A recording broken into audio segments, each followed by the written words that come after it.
Hola hermanos, vamos a compartir el texto de hoy en 2 Timoteo, capítulo 2, versículos 20 hasta el final del capítulo. Y oramos al Señor. Gracias te damos por tu palabra, gracias por tu consejo. Tú conoces nuestros corazones, Señor. Te damos gracias porque has dispuesto en tu espíritu que deseemos aprender de ti. Queremos eso hoy, que nos ayudes a aprender, que también vayas cambiando nuestras vidas conforme a tu palabra. En el nombre de Jesús. Amén.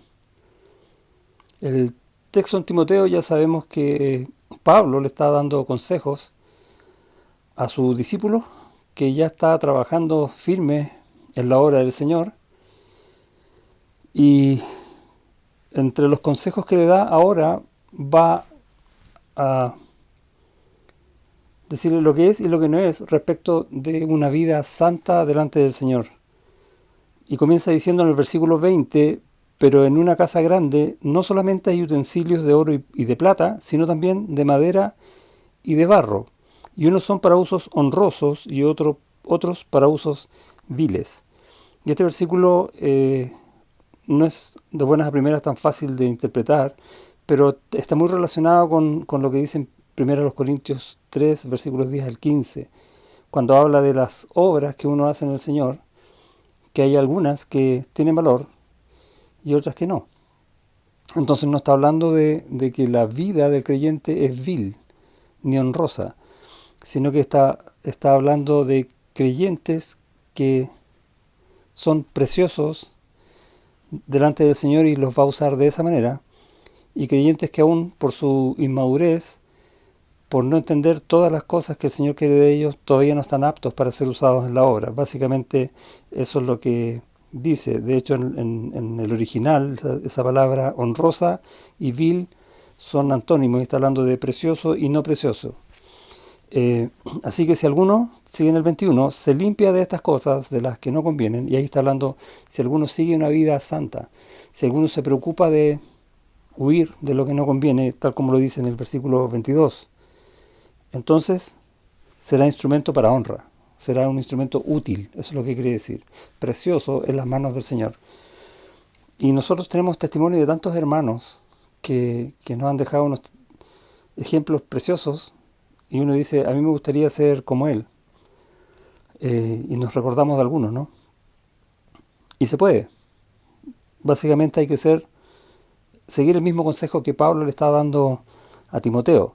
Entonces viene la explicación en los versículos 20 y parte del 21, y viene también la exhortación.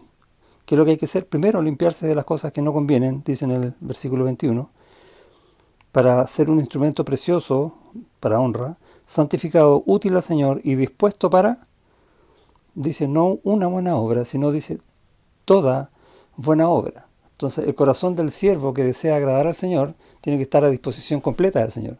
Señor, haz de mí lo que tú quieras. Suena lindo, pero no es tan fácil decirlo. Ahora, las consecuencias que eso puede tener en tu vida o en mi vida están en las manos del Señor. Y esa es nuestra confianza.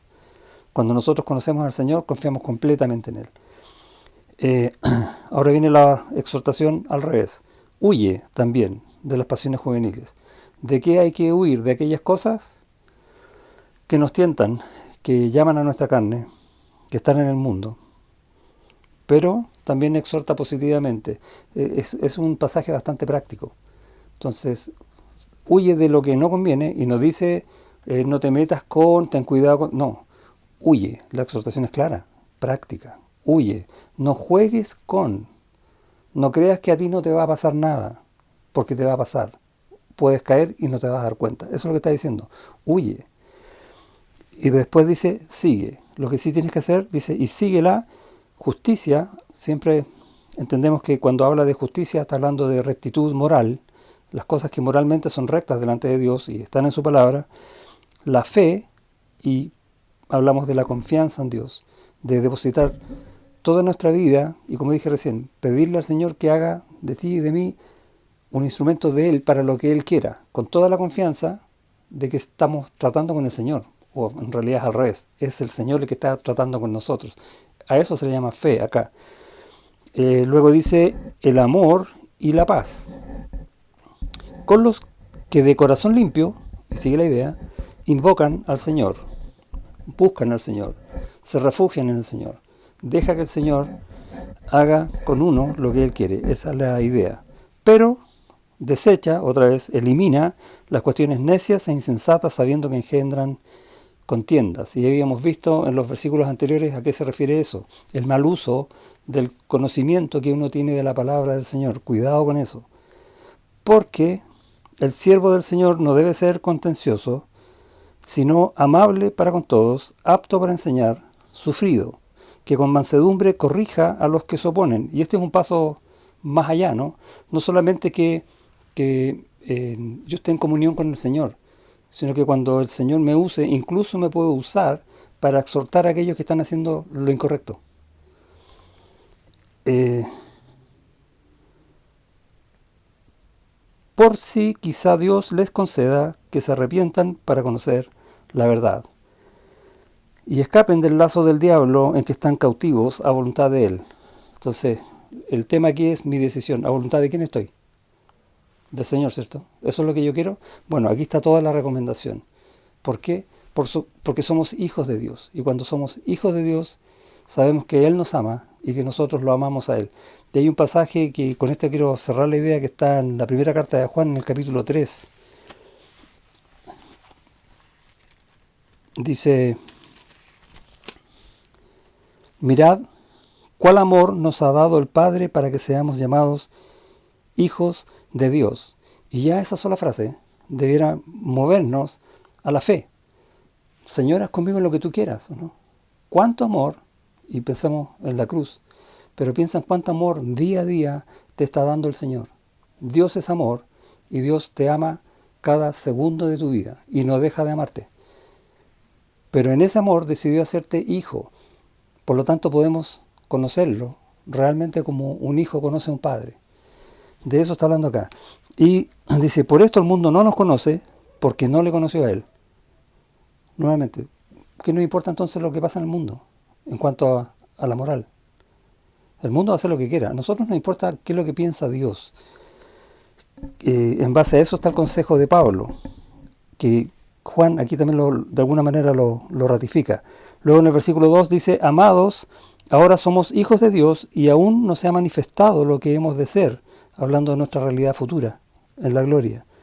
Pero sabemos que cuando Él se manifieste, seremos semejantes a Él, porque le veremos tal como Él es, nuestro Señor Jesucristo. Precioso versículo. Nuestra esperanza puesta en Cristo, acá haciéndose realidad. Y todo aquel, termina en el versículo 3, y todo aquel que tiene esta esperanza en Él, ¿tienes esa esperanza? Se purifica. Si crees en Él, si tienes la esperanza en Cristo, entonces te purificas, vas a ser instrumento honroso. Se purifica a sí mismo, así como Él es puro. Nuestra vida no es un juego. Si somos hijos de Dios, somos de Dios, no de otro más, ni de nosotros mismos. No tenemos otra posibilidad de ser instrumentos de honra. Y es lo que el Señor quiere hacer de ti y de mí. La pregunta es, ¿ya decidiste en tu corazón? Dios te bendiga.